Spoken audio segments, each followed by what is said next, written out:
亲，父亲！娘娘，娘娘，钦差大人还在旁边呢。所以啊，朕特意带他来一同探望你。临出宫前啊，朕已经封婉心为丽嫔了，入主永和宫。谢主隆恩。婉心啊，你既然封了嫔，你就是爹的主子了。从今天开始，不要再来看爹了，要好好的伺候皇上。婉心啊，你忘了刚刚朕怎么跟你说的？别老顾着哭啊！皇上，臣妾忍不住，臣妾忍不住。行了，那你先去一边，稳定稳定心思。朕先和你爹说几句话。是。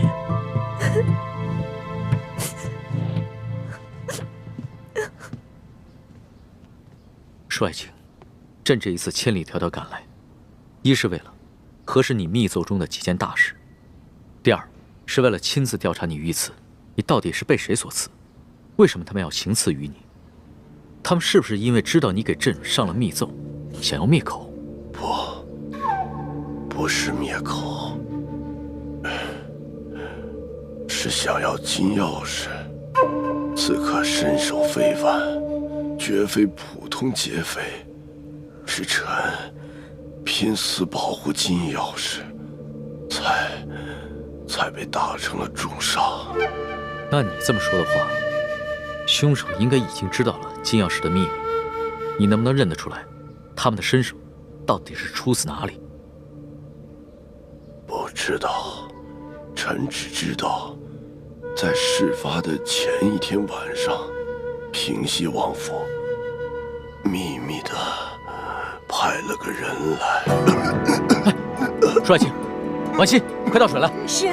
帅卿，帅卿。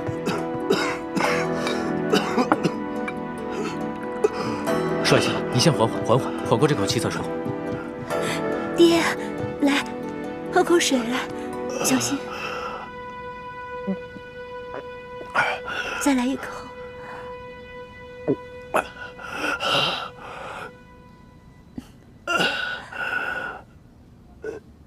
怎么样，好些了吗？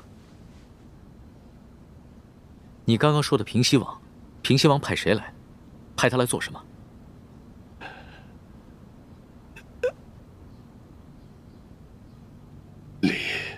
丽嫔娘娘，你怎么瘦了这么多，下巴也变尖了？爹，女儿是思念您啊。虽说皇上对臣妾特别好，可是女儿每没想到爹爹您岁数大了，身边又没一个知冷知热的人，女儿这心里就放不下呀。可是你这眼神跟从前也不一样啊。爹，您糊涂了，女儿已进宫数月，哪能跟在家里当姑娘时一样啊？面色怎么也变了？这连日来赶路，女儿染了风寒，吃几副药就好了，爹爹不用挂心。啊！爹！帅卿，帅卿，帅卿！李太医，李太医！主子，怎么了？你看看，帅卿晕过去了。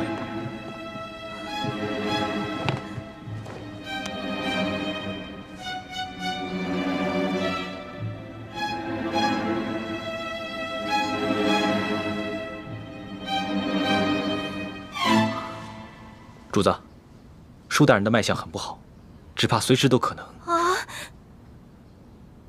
那可还有救？臣尽量一试。只是，舒大人本就重伤未愈，又元气大伤，好不容易见到了主子，还有丽嫔娘娘，难免心情激动，多说了一些话，自然便撑不住了。至少3日之内，不宜再让他受到任何的刺激，更不能让他说话，否则再次耗损元神，恐怕就无力回天了。知道了，你先去煎药吧。臣遵旨。丽嫔娘娘，主子，要不然咱们也先出去吧，让舒大人好好在这儿静养一下。李德福，你留在这儿，亲自照顾舒剑。这。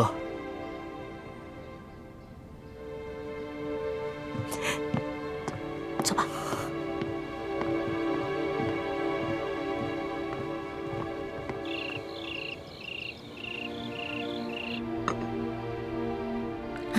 真没想到，这个舒剑受了那么重的伤，居然还能发现我跟舒婉欣的细微不同。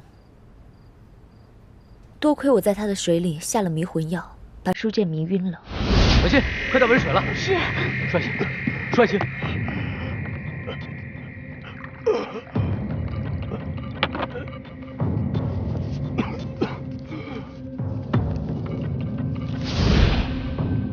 否则，他再多盘问我几句，就算我能应付得过去，康熙啊，也还是会起疑心的。也不知道六师傅找到舒婉欣了没有？咱们两边都不能再出半点岔子了，否则倾城的身份就暴露了。只有我一个人暴露不要紧，万一康熙心思那么缜密，他会想咱们在宫中的点滴细节，就会把你们两个也怀疑上的。舒婉欣就交给六师傅了。至于这个舒剑，不能让他再醒过来了。你们什么意思啊？你要杀了舒剑啊？不行，我不同意。舒剑不同于鳌拜，也不同于刘德昭。在鳌拜权势熏天的时候，他就敢冒死向皇上上密折，为民请命，这样的好官你也要杀呀？我不懂什么国家大事，我也不明白为什么师傅们一直说要光复大明，但我只知道，在这个世上，你们跟师傅是我最亲的人。既然你们说我们是大明的子民，那我就有责任跟你们一起光复大明。可如果光复大明就要滥杀无辜的话，这我坚决不同意。欢妹，你别说了，我不听。如果你要真的杀了舒剑的话，我再也不理你了。大师兄，就算易欢不反对，我也觉得这件事要在驿馆这么多人的眼皮子底下杀了舒剑，这风险也太大了，稍有不慎就会被康熙发现破绽，那我们不就前功尽弃了吗？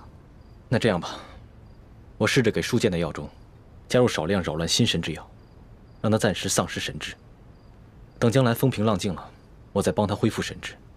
到那个时候，我们也不必将舒婉欣软禁在明珠谷了，他们父女也能够团聚了。这个我同意。你看，其实只要我们稍微用点心思，多为其他人考虑考虑，不就有两全其美的办法了吗？只是要让舒剑像鳌拜一样丧失神智，又不让人察觉，这难度比杀了他更大。但是为了不让你失望，我愿意冒险一试。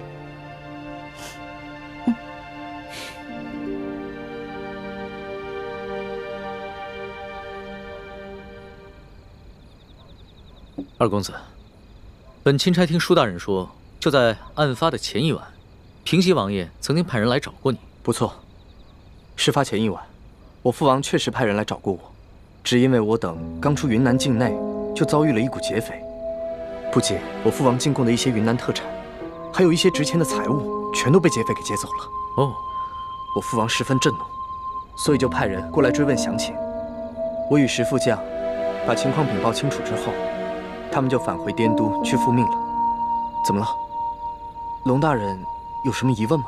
啊，没有什么疑问，本钦差不过就是随口问问罢了。不知钦差大人还有别的要问的吗？没事。那卑职先行告退了。好。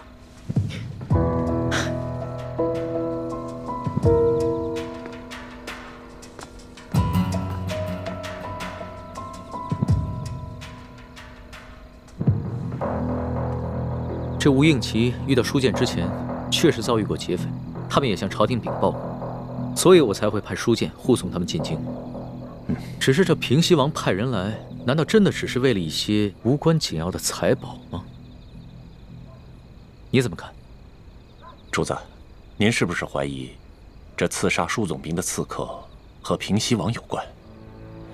可是，如果这平西王早就知道这金钥匙的秘密，那何必先派自己的儿子把金钥匙送往京城，然后再派人半路去抢劫呢？那你觉得谁的嫌疑最大？奴才以为，这刘德昭可是鳌拜一手提拔的。鳌拜老奸巨猾，他会不会假意向皇上禀告这金钥匙的秘密，然后暗地里又派人悄悄地来劫呢？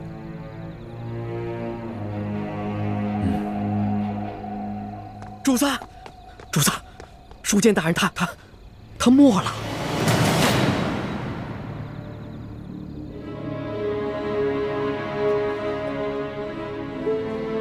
奴才一直听从主子的吩咐，守在书监大人的房门外，就连一只苍蝇也不让飞进去。可是刚半夜的时候，奴才就腹内疼痛，我等不及换班的人来，就去了趟茅厕，前后才一盏茶的功夫。等我回来，舒大人他就……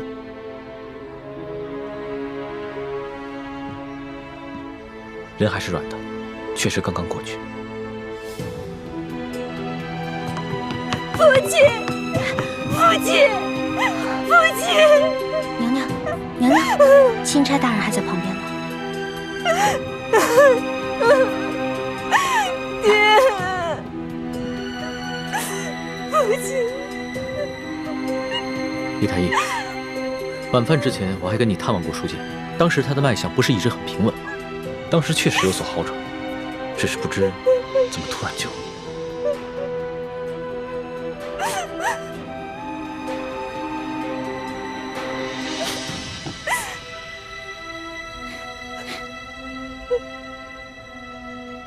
怎么了？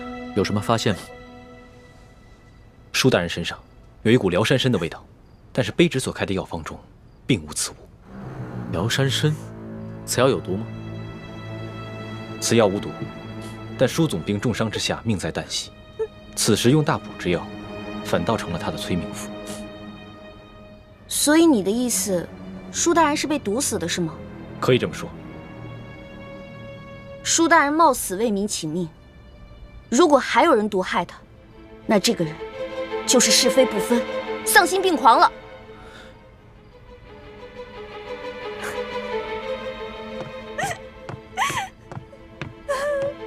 主子，卑职已将这驿馆里的所有人等全部都拘押起来了。好，你先分别询问，只要是有可疑的人，全部都带到大厅来，待会儿我亲自审问。这